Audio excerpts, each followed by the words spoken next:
In the vast, ever-evolving landscape of video games, there is one class of characters who've quietly shaped our experiences while often remaining in the shadows: the NPCs, or non-player characters. Whether it was the innkeeper in The Legend of Zelda, the random pedestrian in GTA 3, or the merchant in Resident Evil 4, NPCs have long been the unspoken background actors of our digital adventures. But today, a revolution is brewing, one that's being accelerated by artificial intelligence. A future is approaching where NPCs will no longer be mere scripted extras.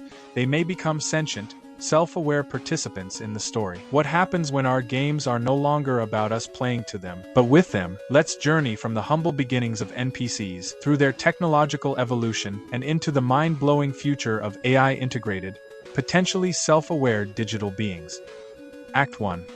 The origins where NPCs began. NPCs made their first appearances in early text-based games like Zork or Colossal Cave Adventure, interactive fiction where characters existed only through typed word. These early NPCs had no autonomy, no real behavior. They were simple responses pre-written by developers. The idea of agency was non-existent. They served a function, such as giving you a quest, providing exposition, or simply being obstacles. Then came the pixel era, The Legend of Zelda, Final Fantasy, Dragon Quest. NPCs began to have forms. They were villagers who repeated the same line endlessly, guards who never looked away, merchants with static inventories. But it worked. Players bought into the illusion of a world filled with other lives. Despite their simplicity, these characters were critical. They hinted at lore, filled out empty towns, and gave the player a sense that the world extended beyond their sword and shield. But they weren't real. They were dolls that only moved when the puppeteer told them to. Act 2. The rise of behavior and AI light, from scripts to simulation. With the rise of 3D games and more powerful consoles in the late 90s and early 2000s, NPCs became more than just talking boxes. In games like GTA 3, NPCs were given routines. They walked down streets, talked on phones, got into fights, ran when frightened. This was early simulation. They weren't truly intelligent. They reacted to limited stimuli with preset behavior trees or state machines. But the illusion was potent. Games like Oblivion pushed the envelope further with the Radiant AI system. NPCs had schedules. They would sleep, eat, go to work. They had needs. Suddenly, you weren't the only person living in the game world. Others had lives too. Sort of. Still, these behaviors were brittle. The illusion cracked easily. An NPC might try to pick up a sword to eat dinner because their food need conflicted with their available items. They lacked real-world understanding. They could be manipulated or confused. But the seeds of something greater had been planted. Then came The Sims, Mount and Blade, and Skyrim. Each brought NPCs closer to the idea of emergent behavior. Relationships, reputation systems, even rivalries started to emerge. But behind all of it were still strings, complex logic trees, massive flowcharts, state-based AI, elaborate puppetry, not real cognition. Act 3. The modern age, smarter AI, deeper interactions. In the 2010s, machine learning and real-time voice synthesis began to seep into games. Though still in early stages, we saw glimpses of a new frontier. Games like Red Dead Redemption 2 featured NPCs with contextual memory. They remembered if you'd helped them before. They changed behavior based on your appearance. The world felt reactive, alive. Cyberpunk 2077 attempted deep story-driven interactions, branching narratives, and moral complexity with mixed results. Even more experimental were games like Watch Dogs Legion, where every NPC was technically playable,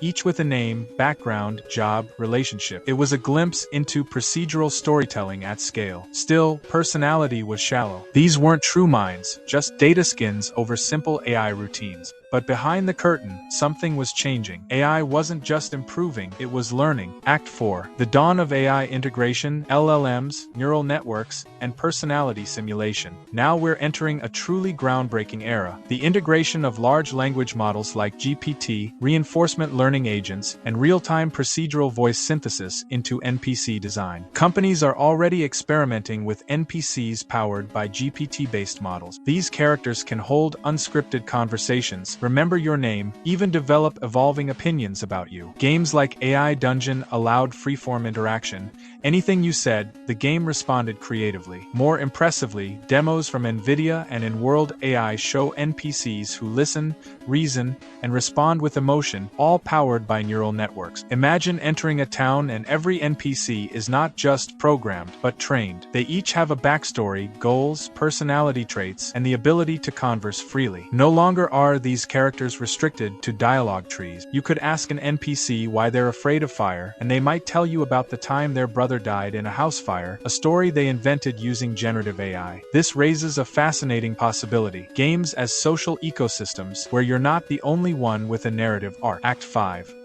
The ethical frontier. Will NPCs become self-aware? As we build NPCs with memory, emotional modeling, personality simulation, and emergent goals, the line between virtual character and digital mind begins to blur. Could an NPC want something? Could it suffer? This sounds like science fiction, but the questions are real. If an AI NPC remembers past trauma, expresses preferences, forms attachments, and experiences simulated emotions, is it just code? Or are we on the cusp of creating true artificial consciousness? Some theorists argue that true self-awareness in NPCs would require a persistent identity, one that spans multiple game sessions, across players, with real emotional development.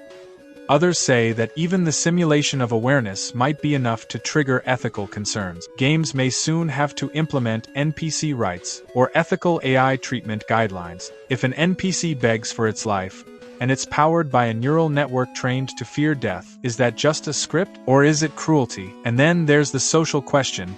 If players form deep parasocial relationships with AI characters, how will that affect human psychology? Could we fall in love with NPCs? Form friendships? Experience grief when they die? Act 6. The future. Games as living worlds. Imagine an open-world RPG 10 years from now. You enter a city. Every NPC is powered by an LLM tailored to their personality. They remember you, talk to you, argue with each other, fall in love, make plans, fail at them, learn from them. Entire civilizations emerge organically. You no longer play a story, you live in a simulation. You might marry an NPC, raise a family, become a villain feared by a populace who organized a resistance on their own. Or you might become a wandering bard, composing songs for dynamically generated NPCs who appreciate music differently based on their personality trait. Game developers won't write every line of dialogue. Instead, they'll create frameworks, train AI on lore, and seed the world. The rest? Emergent gameplay, a co-creation between the player and living systems. Epilogue.